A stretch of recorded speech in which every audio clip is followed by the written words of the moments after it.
Welcome to De-Stress Your Business, the podcast where we show you how to get incredible results in your business without constant stress. I'm Alexis Kingsbury, a serial entrepreneur and founder at AirManual.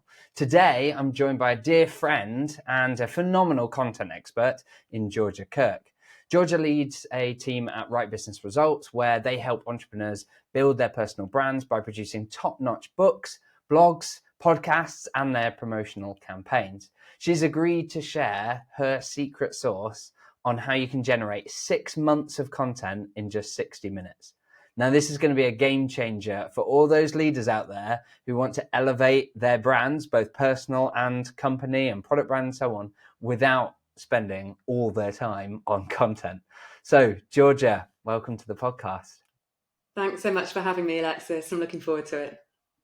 Fantastic. Well, yeah, I'm so glad that you've agreed to join me for this and go deep on this. But first, can you share a little bit about your journey from studying English literature and international political communication to helping entrepreneurs build their personal brands through content, which has kind of taken some twists and turns?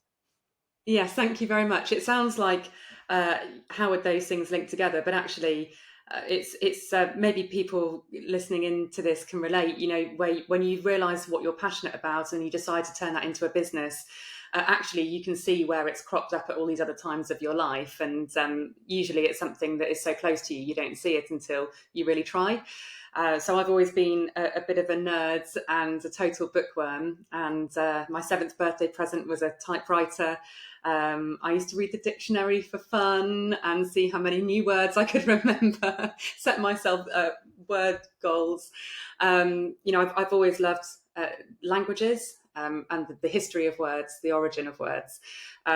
And so creative writing at school was always my highest marked subject, and I always loved writing. I've always written short stories, and I'm fascinated by people. I love people in general. You know, I love hearing people's stories, kind of just observing how their minds work, really, and especially entrepreneurs who tend to be really unique and colourful characters.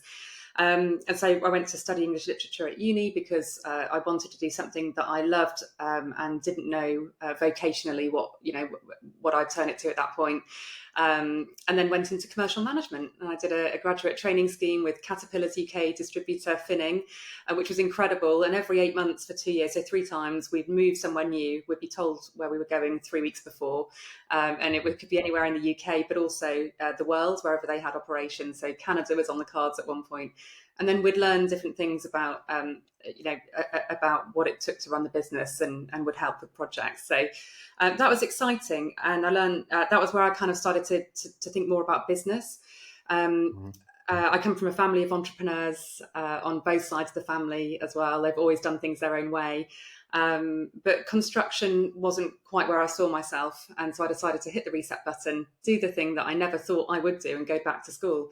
So I went and did my master's, international political communication, campaigning and advocacy, to be precise, which is a mouthful. But that was really interesting because that gave me a global view of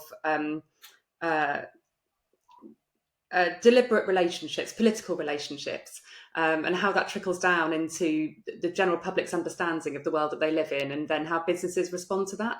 From there, I went into business coaching, and from there, I set up Right Business Results. So that was where I kind of really got into the minds and hearts of entrepreneurs. I was looking after just over 100 in a well-known business coaching program, just helping them stay on track with their goals. And yeah, that's when I just thought, actually, I want to put a process to my own passion to help them get their message out there. And Right Business Results was born, and that was 8 years ago. Oh, I love that. And that's interesting, you know, because you had that experience, as you say, sort of sandwiched into your career there around sort of writing at the start and writing at the end. But you know, you've got all that experience in like business development and coaching and some of that kind of sales side. So how do you feel like that impacts the way in which you approach content creation and promotion for your clients? It's a really good question. It impacts it a lot because actually, process is one vehicle that can carry an idea into a commercial reality and make it work repeatably over time. But but so are frameworks, and the two are really closely related. And obviously, Alexis, with AirManual, I know you know the power of process probably better than anybody. So it's really important with something like content creation, and books are where we started with Right Business Results. We now also create blogs and podcasts, and it's really important to have a process that could be repeatable for any business leader who has an important message to share, who's established. It shouldn't be where we can only write books for financial advisors, or we can only write books for coaches, or and actually it's really about the way that you use language, and the way that you ask questions, and the quality of the question, and the space that you can create in the discussion for the person to express themselves. And the way that we do that, and the way that we've turned that thinking and that coaching approach into publishing support for different content types, is by allowing the business leader to speak their content. So we ask questions, we know the answers to those questions are chapter content or blog content, and obviously podcasts are spoken anyway. But it's about directing the discussion along a certain line, so that the author is free to be themselves and speak their mind, and not have to automatically become a really good writer overnight and spend months chained to their keyboards. We do that because we love the writing and the editing, and we've got the design team and the publishing support. So we really just want people to stick to their passion, so that we can bring ours, and that's the best collaboration. Yeah, I love that. And I've always found your approach to that sort of really, really interesting, and being and essentially very, very customer focused, right? It's like you looked at it and said, what's really holding these people back from getting their content, their book written?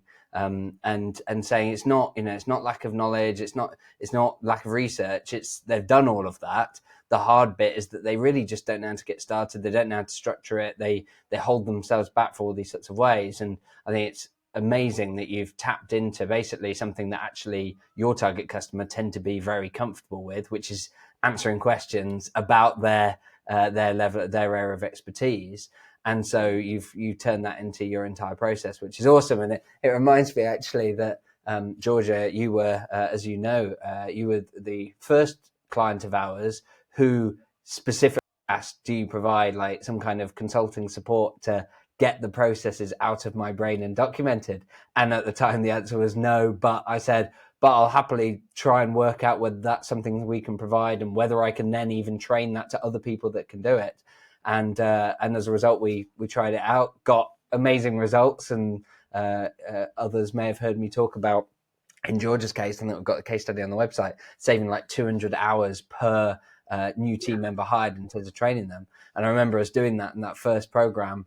And then I basically ended up creating the training and onboarding for other consultants who now do that literally every day with other clients. So firstly, thank you for your suggestion and for agreeing to be a guinea pig of that. It was a great experience. And it was interesting that to some extent, the parallel, and what got me thinking about it was, to some extent, we're doing a similar thing, right? We're asking questions to suck the process out of the business leader or their team's brains, get it documented, get it implemented based on our expertise, in a similar way to how you're doing that, to ask people questions to get it out of their brain and get it turned into a book, which is just absolutely genius. To be able to create something that's, what is it, like 40,000 words or something for the sort of typical book that you 70, did you say? Yeah, Up to 40 to 70,000 words. Yeah, based on having those conversations is just absolutely amazing. And I know that you've developed a very impressive process that we've talked about before, like generating 6 months of content in just 60 minutes, which feels, even as I say it sounds like the sort of thing that's like bonkers. No chance. The quality is going to be rubbish. Like that, it's not even possible to kind of create that. Give us an overview of how that process works, because I know that when people listen to this, it'll click and they'll see like, oh yeah, this is how you can use that, and it's really powerful. So would you mind giving us an overview of that, how that process works, and what we'll get as a result? Definitely, thank you. Just a quick note on your consultation process. I really genuinely still to this day recommend it to people. So, it solved all of my AirManual setup time. Alexis kind of sorted it all out within about an hour. So thank you very much. On the content creation front. So just for some context for this, it's really important. my philosophy and what we do at Right Business Results. Obviously, there's a lot of AI coming into the market now, and it's disrupting content creation, and it's certainly posing some interesting ethical questions in the publishing industry. What I'm seeing is now the initial hype has died down. There are a lot of people, most entrepreneurs, who know what they're doing and they value themselves and their own knowledge. Come on, we work hard and for years, and we really know our own business like the back of our hands, and it's to the point where actually we underestimate how much knowledge we have. So a lot of entrepreneurs who are established and actually good at what they do don't feel the need to have an AI tool right for them. Actually, they just need a really effective way of getting what they already know out of their head and onto paper without having to spend hours over it. So this is what this quick exercise focuses around that. This is about your words and your knowledge being whipped up into quick pieces of content that you can share, knowing that they are customer centric, to use your words earlier. Because you could obviously spend a lot of time labouring over technical aspects of content writing. However, for the average business owner, if that isn't your number one skill set, you can of course work with a team, right, who will do some or all of that for you. But equally, it's always going to pay to do some of this for yourself as well, because it's authentic and it comes from within you. So here it is. You've got 60 minutes. You get a pen and a paper. This is important, not typing, pen and paper. It's the sort of hand-brain connection that helps here. And you set the timer initially for 20 minutes. And on the piece of paper, I want to divide that page into 5 boxes of equal size. And the first one is called challenges, and that's the title. And the second one is called opportunities. The third is called strengths. The fourth is weaknesses. And the fifth is myths and misconceptions. Because if you think about this is like these categories are what you want to speak to in any business conversation. Your content's no different. It's the very basic framework of most sales calls. It's points you would cover in most presentations. So it's really important, and it allows you to very quickly tap into the key areas the ideal customers that you're targeting need help with. So then you set the timer. So for 20 minutes, you then race against the clock to write down as many things in those boxes as humanly possible. But it has to be in that order. So you want to start with, what are their challenges? What's keeping them up at night? What's holding them back from getting to where they want to be? And actually, do they know? Right? And so as you're writing these things down, write down things that you know are true, that they're their challenges. Otherwise, it could be a myth or a misconception. Like they think there's something holding them back, but it's not. That's a belief that needs to be changed. That's a separate category. Because there's no point trying to help someone solve a pain point they don't actually have, because at some point they'll realise, and people tend to buy things or pick up the phone over the things that they know they want as well as what they need. So challenges that you know are there. And then onto opportunities. If you take those challenges away for them, or like if somebody does, right, what are they free to go after? What do they want, really? This could be commercial goals, definitely, of course, but there'll also be personal aspects in that. Obviously, most entrepreneurs are pursuing some kind of personal freedom, some ability to do things that they wouldn't ordinarily be able to do if they had, more stereotypical restrictions. So then it's all of their opportunities that they're looking to capture. And then strengths. What are they already good at? Like what do they have in their toolkit personally that's gonna help them get there? And of course, weaknesses, again, what's holding them back? And then the myths and misconceptions, all those limiting beliefs. What do they currently think? Like in my world, a really common one in entrepreneurship is dyslexia and ADHD. Therefore, I can't write a book. That's probably, in that case, that could well be true. You probably maybe can't actually write a book, but you can author a book, because there are other ways of doing it, So then that's where you get the inspiration for the educational pieces. So that's your first 20 minutes, and it's literally a speed. And do you know what? If you already have a book or you have a library of content, you can hack that process further by going through it in order and taking things that you see out of there. Taking things that you see, as in taking from your existing content, literally, like copy paste, like pull it through because you've already written it before, and so on. Nice. Exactly that. That's So really if you cool. already have a piece of core content being a book, blog, or podcast, books Mhm. being the obviously the longer form, the most impactful, the longer lasting. So you would start there, and then you would go to the other two. Then you can have a six box, I suppose, which would be taking out your one-liners, the real kind of like inspirational bits, the insights, the key takeaways. Just listing as Nice. many Okay. as you possibly can in that 20 Okay, minutes. cool. Yeah, those little pithy ways of describing it and sort of those sorts of things.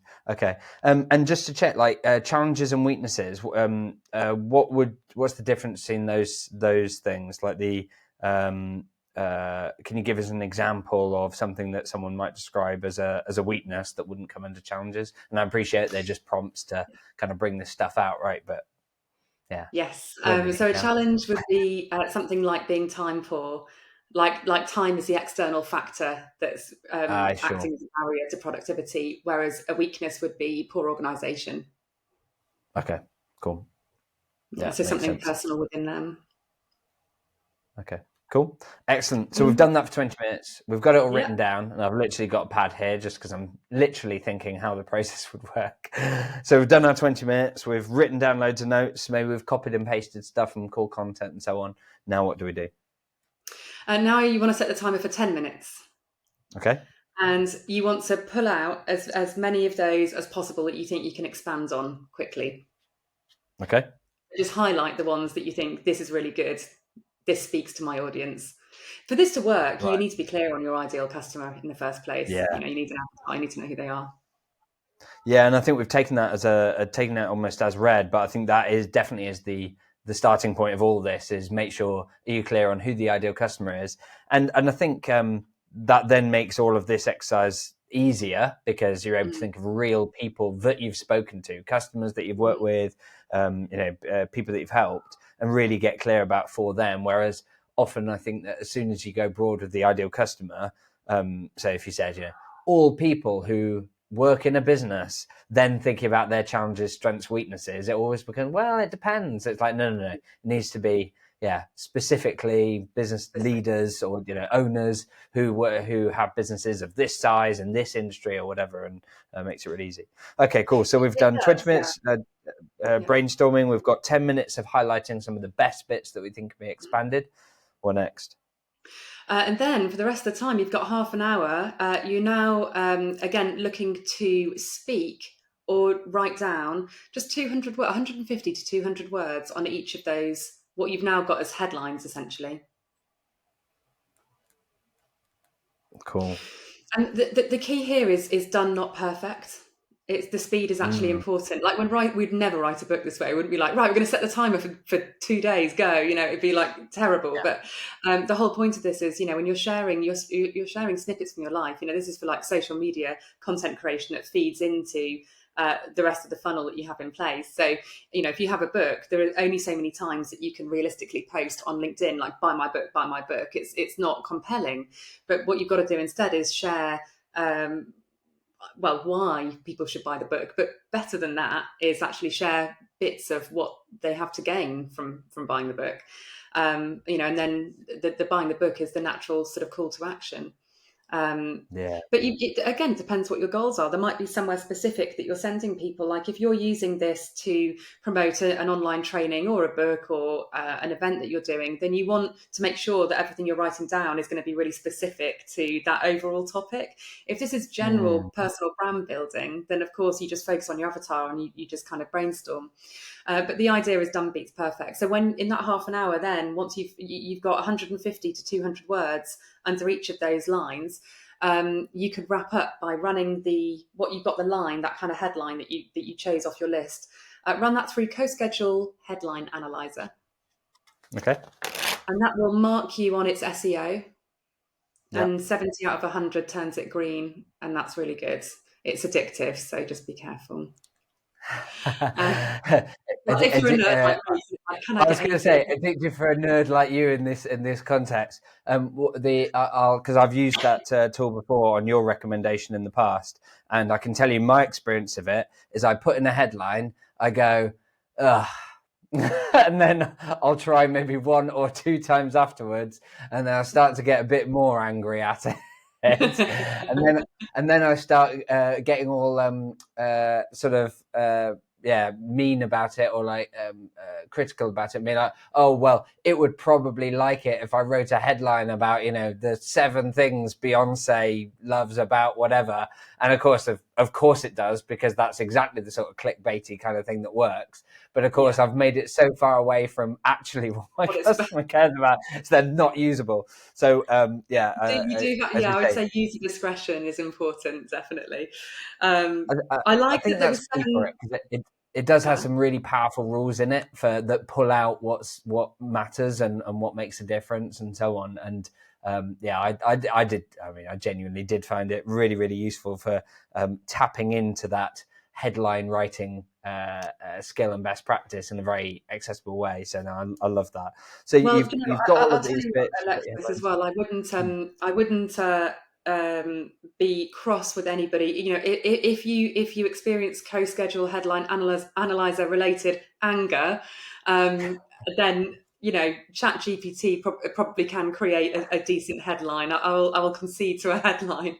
I won't take it as far as a blog, or by all means, please never ever use it to create a whole book for you. That would just be completely defeats the point of books. But a headline. Well, yes, and for loads of reasons, including I don't think I've spoken about it on the podcast specifically, but I certainly have when I speak at events where there are the likes of Google and so on, and Amazon doing this as well, but for books, they are pulling out AI content and batting it down. So yeah, it's not a smart idea to have AI generated content at the end of your process. Although those have listened to earlier episodes from me talking about AI, absolutely you can embed it into your process. Here's a great example. You just said, like, use co-schedule headline analyzer to tell you whether you've got a good headline at the end. Now, I often say with AI, you really need to know what good looks like to make good use of AI. If you use ChatGPT to write a blog, but you don't know what a good blog looks like, then you're going to struggle to be able to judge whether it's going to work for your audience and so on. Yeah. But here's how you can do it. You can combine ChatGPT and co-schedule, because what you could do is say, right, I've written a headline, put it into co-schedule, then say it gives the feedback and tells you how it needs to improve. You take that plus what you wrote and the 200 words that you wrote about the topic, put that into ChatGPT, and then say, give me 10 better headlines, put those back into co-schedule and test which ones do better on the scoring. Repeat until you've got a great score, right? There we go. And so actually those things will get you better results. So that's really, really awesome. Love it. And so at the end of that, then we've essentially got a headline that is likely to attract eyeballs and interest. We've got some valuable content that really speaks to our ideal customers' challenges, opportunities, strengths, weaknesses, myths, misconceptions, or one-liners that have come from our existing content that really, really kind of land that. And as you say, you then include a call to action that does what you need it to do. Come see my webinar, read, get my book, or whatever it is. That's pretty amazing for 60 minutes worth of doing it. How doable is, like, I have no concept of how much I could get written in 30 minutes about those sorts of topics. I kind of imagine myself sat at the computer going, Georgia told me I now need to do 30 minutes writing on these however many topics, 150 to 200 words. I don't think I only, in fact, 200 words is a really small amount, isn't it? I'm suddenly thinking, It's like, really we have small. to get, You're literally just delivering like a light bulb moment to people on the headline. it's like a sentence, isn't it? It's like, if that, it's like, well, because partly I'm thinking, I know that the titles for the podcast episodes we do, I know I have to get that down to, set that 75 characters. So we're talking about 200 words. So yeah, that's probably like 7 words. Okay, so no, it's a few is it like a paragraph, 2 paragraphs? What's this going to Yeah, look like? Is it it's like like a a short to LinkedIn post? medium length LinkedIn post. Yeah, Yeah. it's Okay. not much, but it's not nothing either. You can deliver substance in that word And count. so I generally imagine that doing one of those would take me 30 minutes. Why is that not the case? Or what's meaning that I'm making that mistake? Like, or what are the other biggest mistakes that you see people making when they come to content creation? Overthinking, and Yeah. you're putting up your own barriers, so like with this, the whole beauty of this exercise is it takes you out of your own head because you don't have time. So but what you've got to do to feel confident doing it anyway is to remind yourself that you already have the knowledge, so you don't need to spend the time redeveloping it. It's already there. You just need to be put under a little bit of pressure to get it out in a structure. And this is an example of like the importance of frameworks. And so, but if it doesn't come naturally to you, which is completely reasonable for a lot of busy people who are not in the world of content, and you've got those 150 words, and actually just seeing the timer go, it's actually just not helpful. Two tips. One, look at the headline and just answer, why is it important and why now? What does it mean? What is this about? And or how would somebody go about implementing this? What's one actionable insight? So why, what, how? And that's all the post Cool. needs to consist of. It's just a few sentences on each. And another way to do it is to use something like otter.ai and just speak the answers into it and then use the transcripts. Then you've got your Yeah, post written up nice. for you. Yeah, and I'm thinking that for someone who really struggles with writing, grammar, spelling, all those sorts of things, as you say, saying it into Otter AI, then taking that and putting that into ChatGPT, and now saying like, now write that as set a post that makes sense, but make it friendly or whatever, and you could describe how the style you want it, and it'll then make sure that you've actually got something well written. Because although Yeah. tools like ChatGPT are not great for getting facts right and providing, creative, insightful information that comes out of nowhere, or using stories, because that's one of the other things that's really important, of course, in content generally, in podcasts, in books, and whatever. And yet, ChatGPT hasn't got your stories. I can totally see how it does it, but that all said, ChatGPT does a brilliant job of creating something that is grammatically spot on and so on. So if you're someone that really struggles with that, because I know some people like literally like just curl up into a ball. I know that's the opposite for you, but it was my lowest GCSE grade. So I'm actually really good at grammar and spelling. It's the creative writing and so on. But I think your point around overthinking is probably really valid. But then on the flip side, so I think the overthinking is really valid. However, there are some things which I think I write and they are just a bit dull, or often when I'm sat there just trying to write, it becomes almost overly formal or whatever. And I remember, with my business partner, with Paddy, who's often co-hosts this podcast, not the last few episodes, don't worry, he'll be back. But he'll often highlight that, you need to make this shorter, make it more conversational and so on. And I often find that easy when talking and hard when sat there writing. I suppose saying it into Otter AI and other tools like that would help a lot. But what's your view? Because I think people might filter quite a lot and think, well, I've written this, but is it any good? And, I worry that I'm not a really great writer, and perhaps even seen best practice around writing social media posts, and you need a good hook, and you need to ask questions, and you need to like all these sorts of things that you need to do that are difficult to keep in your head when you're writing 150 words at pace. Like, any suggestions on that? Yeah, it's a really good question. So people who consider themselves creative people will be able to let go of that. Like all of those thoughts, they would just think like, oh, I'm just gonna write or speak. I've got some headlines, but I might say something completely different, and that's okay. I'll just let that happen and see what comes out. People who are more structured and analytical and detailed in their thinking, of course, that's not going to be the natural response for them to that process. Like they're going to want, they're going to sort of think, I've set a goal for this. I sat down to write about this. Why can't I write about this? And how should I write about this? And so it's in that case, that's not overthinking. That's just thinking. That's just the way that some people think. And so there's no point battling it, but simply to understand where to apply it. And so there's a time and a place for that level of detail and that kind of input.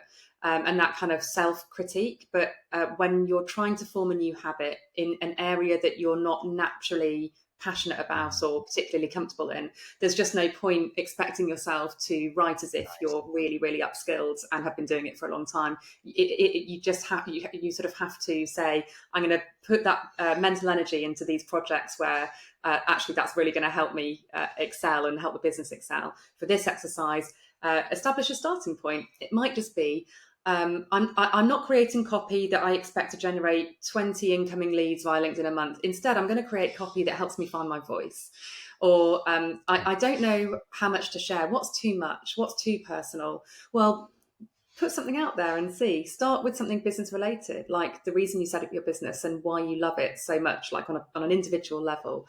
Maybe share something about a time of adversity in your life that you think will speak to the challenges that you've written down for your audience, and just experiment. But it is a matter of play rather than an exact science. And then when you get to a level of comfort or to a level of regularity, consistency is important.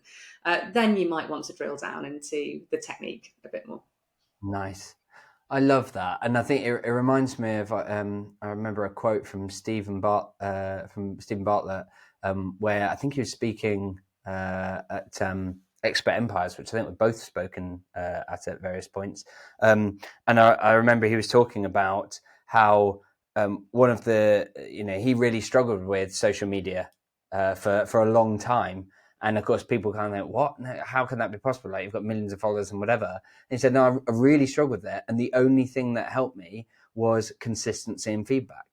I kept on doing it. Like, eventually I got to a point where I did it consistently, didn't initially, but did it consistently, and reviewed the feedback and repeated and just iterated until he got to that point. And I think I like the way that you describe it, because you break that down a bit more to almost say, look, whether you're creative or not, if you're just starting with this, avoid doing that filtering. You need to get into the habit first, like get going, then get good. Because the temptation is to think, well, there's no point in me getting going if I'm not good, because I won't get any results. But of course, it flips the other way around, which is you have to get going so you can get good. You're not going to be able to iterate and implement these things and work on a new habit at the same time unless you're going to do it consistently. And so I think that's a really interesting point, because as we've talked about separately outside this podcast, I've been doing a load of research around what is it to be consistent in your marketing and why is that important, but also why do people struggle with it and so on. And I think something that I haven't been talking about a lot of is the power of the consistency in actually helping you even inform what good looks like and so on. So it's really interesting that you say sort of get going at it, start doing it. And here we're talking essentially about short form content, which I think is really powerful for getting going with, because the blockers are fewer. Like, if you are able to, writing a single sentence can be very powerful, put on a little image and shared on social media. I see those go really, really well, right? Whereas I tend to struggle to summarize something that briefly. And so I think that's really, really powerful. However, I think business leaders do need to strike a balance between long and short form content in their marketing strategy. Yes. Can you give some examples, some tips on like what should that look like? Where have you seen examples where that works really well? Who should we be, other examples that we can kind of use as reference points to kind of say, yeah, this is what I need to be aiming for? Yeah, so again, it's a really good question. So the long form content, so you have just about understanding the purpose of each type of content, right? So we've talked about social media a lot, even though actually my core business is around books and the marketing service for blogs and podcasts, because that's the sort of the bit that is the easiest to do for most people. The easiest to repeat, and it's the bit where you can, your audience, if you're B2B, they're sitting right there on LinkedIn. You could get on there now and do it, whereas you couldn't bring out a book now. That would take more strategy and more time. So whilst that's in the oven, you can be building a platform, doing all the things we've just talked about to build that audience and get them ready for when you want to share something less conversational and more impactful and more commercial. A blog, for example, turns your website into an online resource. It boosts it from an SEO perspective. We did an SEO campaign on the Right Business Results website in the first few months of the year, And before that, it was more of an online business card where people would check it if they were already checking out us. Whereas now we're getting inquiries, like sales calls booked in through the website from people that, I don't know. So it shows it's working. We're doing that through our blog content, and that's we've researched the schedule, we've put that together. We do exactly the same for us as we do for clients. And so that's important from the blog front. From the podcast side of things, the podcast allows us to have more of a conversation around our core messages. So, it's the only format where someone can actually see you and hear your voice and interact with your, see your body language. And things are really different when you see everybody's the way that they deliver and you're actually interacting with that, versus reading something in black and white on a page. And so, you can literally carry on the conversation through a podcast and looking at something like your book, which is the ultimate type of content you could have, really, because it's so permanent and it's so long-standing, and you can deliver so many light bulb moments, and you can have so much quality time with your ideal audience via those pages. So really, when you're doing a book, it's about thought leadership, authority, connection, trust building. As well as all the commercial stuff that it will do when you bake it into your business processes. Of course, it will generate leads. It'll accelerate the sales process. It'll, contribute to personal branding and new opportunities. But if you think about that time your reader gets to spend with you through the course of 3 to 7 hours, that's, you can't really achieve that in such a seamless way through other content types. So then you want to avoid sharing anything that could go out of date in your book, unless you plan on bringing out another one or a second edition. Really, your book is where you share your timeless insights, principles, lessons, everything that you've always wanted to impart and that you wish people knew when they come to your, to your office or to your call. Your podcast, your blog, your social, it all trickles down from there. You're just sharing snippets then, but through the lens of real world events. So you're kind of bringing it into the here and now all the time. Yeah, I love that. And I think I think it does, because one of the things that you said early on was that it is a balance. You're not going to be able to bring out a book tomorrow, but you can start posting that social media content and putting that out and then combining some of those bits, or taking the best bits and those go on the blog. So there's an element of, it's a bit of a journey, and those things don't exist in a vacuum or exist separately. And I really like your point around with the book. That's serving a particular purpose and has a very powerful connection and so on. But then it's not that you do that and not the other. It's that you It bring doesn't those things replace. together. Yeah. Yeah, It's about the commitment that you're demonstrating to your audience, and so the book, whilst the book is being created, you've got this chapter content being put together. You can be doing that exercise on the chapter content as it's being spoken or written, and be sharing. And it's a great way to test the message that you're putting together over the longer term as well. So it's just about understanding your own goals and how you want to leverage the different formats, rather than going at it with a scattergun approach and just being like, oh my God, I just need all this content. A book's like a very long-term, very strategic move. The association with intelligence and with knowledge is automatic. So it's just really, really powerful. But I think if there's one mistake that authors make, it's completely underestimating just what they actually have in their hands there, like just how much more they can do with it without having to recreate all the content. Fantastic. Yeah, I completely agree in terms of, the number of clients that I know that you've worked with, and some that we both know, where, they would hold themselves back, and yet we it's easy to see from the outside, like, you've got all the knowledge, like, why doesn't this already exist as a book? And so I think that's powerful, and that's something that's always struck me about the way in which you work with clients. Like, I've had the privilege of getting to work with wider members of your team through you working with AirManual. But like, help us understand, like, what does that mix of that team look like to collaborate, to strategize, to write, to edit, to design, to publish, to promote business books and blogs and podcasts? Because I think that will help people realize how much should be involved in doing this right. So that's a really good point. There are, 5 to 7 different people who specialize in something really specific on every single book, and the marketing campaign to go with it. So again, there's this old belief of like, well, is it really authentic if I don't write it myself? Yes, as long as it's come from your brain. I mean, and your writer's qualified. I mean, how on earth could that be a problem?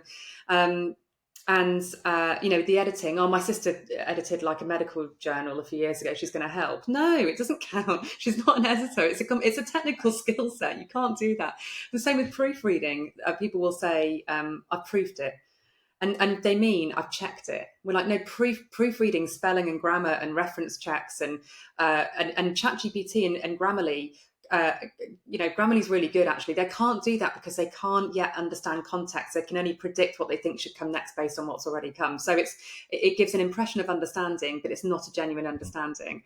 So it's really important that these things are really understood and you've got the right people in place. So the ideal, who we have on our book team, the ideal book team, starts with a strategic plan. So we have a content strategist. It doesn't start with the editor or the writer. So there's no ghostwriter. We don't work with people who want to develop their own writing style, because then they imprint it onto other people's content. What we're doing is channeling the words of an entrepreneur and to package it up as a book, to get them the results that, and the impact that they want to make. So it needs to start with a really strategic input, looking at, their bigger vision, that what they want over the next year, reader avatars, breaking that down into groups and focusing on, the right people. Tone of voice. I want to sound like myself. What does that mean? We've got to identify it, because it's not just for the benefit of, it's not just a North Star for the author, right, to keep them on track through the process of sharing what they know. But then when you do have the editor coming in, they need to understand what it is they're meant to be channeling. And the same with the designer, like they need to get a sense of, it's not just a branding exercise, or it's not just, it's really popular at the moment to use like red, white and grey on non-fiction books. So we'll just do that. But for that person, it's got to represent, especially with entrepreneurial businesses, more so, it needs to represent the individual, as well as the professional brand, as well as be relevant to the market. So you've got your strategist, you've got who will be the person to ask you the questions to extract the content. You've got your editor, who will be responsible for the write-up. You've got your assistant editor, who will do the checks for a second pair of eyes. We work through 3 drafts. You've got the proofreader for the spelling and the grammar and the referencing and the contextual checks. You've got the designer for the covers and the interior formatting. And then depending on which way you publish, self-publishing is an online process. Traditional publishing, our strategist Ivan then works with our entrepreneurs to partner them with the right publisher, for their goals, if there's a business case for it. And that's just to get the book out there into the real world. I love it. Then on the marketing front, you've got copywriters, more proofreaders, more designers, audio engineers, videographers. It's a lot. Yeah, it is, and I love it, because I know that you do this at such a great level of quality and get results. So which is the reason for the naming of your business, right? It's Right Business Results, is because you're all about aligned with our number one core value, focus on impact. It's not just about getting the book out there or the podcast out there. It's about getting those results. And I know that you and the team really focus on that. I know that the conversations that you have with clients, you start with, what are you trying to get out of this? What would good look like? And work backwards from there, which is really powerful. How can people learn more about that? Because one of the things that I think people might hear from this is go, oh, wow, Georgia's got this huge team of experts. They've got this process. They've got this journey where you can suck this book out of my head. But I imagine it's either really expensive, it's going to take a load of time, I don't know where to start, etc. And yet I know that a call with your team will help them see actually it's possible and actually completely fits within their budget and so on. What's the best place for them to learn more and explore whether this might be a good fit? Yeah, thanks, Alexis. So you can connect with me on LinkedIn. I share a lot of content on LinkedIn, as does the team, but also writebusinessresults.com. So it's WRITE businessresults.com. There's more being added to the site every week at the moment, actually, but there's also a content library where we share the best of what we know. You'll find process, you'll find team, you'll find case studies. And this is where we talk about the return on the investment. So thank you for raising that. When we're working with authors, we want to make sure it's all non-fiction books, all entrepreneurs. So it's like, what's the business case for the book? But also, let's explore the setup of your business a bit in that early conversation, so that I can be confident whoever I sign up has a reasonable chance of seeing a 5 or 6 figure return on their investment in their book, right? And even if someone says, well, the goal isn't primarily financial, actually it's more about impact. How would you measure impact? And one would be through some sort of result from other humans, which would, in a business would generally be commercial. So head to the site and book in a call if you want a conversation. Love it. Highly recommend people do that. We'll make sure we've got links in the show notes to those various places, including Georgia's website and social media and all that kind of stuff. But otherwise, Georgia, thank you so much for joining me. I'm looking forward to seeing you. We're both speaking at the Entrepreneurs Marketing Conference coming up in only a few weeks' time, etc. Really looking forward to seeing you there. But otherwise, thank you so much for sharing such brilliant value today. Thanks for having me. Nice to see you. Yeah, no, it's been great. And so for everyone else, like if marketing is currently one of your big stress areas, hopefully you got a lot of value out of today's episode. And I'm confident you will have done. But you'll also love something that we've been working on at AirManual, which is where we've been working with top marketing experts and our clients at AirManual, including Georgia.